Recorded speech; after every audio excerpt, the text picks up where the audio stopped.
তাহলে অবশ্যই সমনের ভিত্তিতে পরবর্তী যে তারিখ রয়েছে সেই তারিখে আইনজীবীর মাধ্যমে আদালতে উপস্থিত হবেন। আইনজীবীর মাধ্যমে যদি আদালতে আপনি উপস্থিত হন তাহলে আপনাকে প্রথমে আদালত আপোষের শর্তে বা যে কোনো শর্তে জামিন মঞ্জুর করতে পারেন।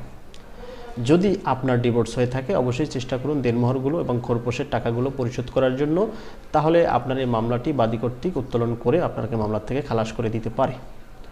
যদি আপনার ডিভোর্স না হয়ে থাকে তাহলে সংসারটি করার চেষ্টা করুন যদি আপনার ওয়াইফ পরকীয়া আসক্ত না হয়, এবং যদি পরকীয়া আসক্ত হয় তাকে বুঝিয়ে আনার চেষ্টা করুন।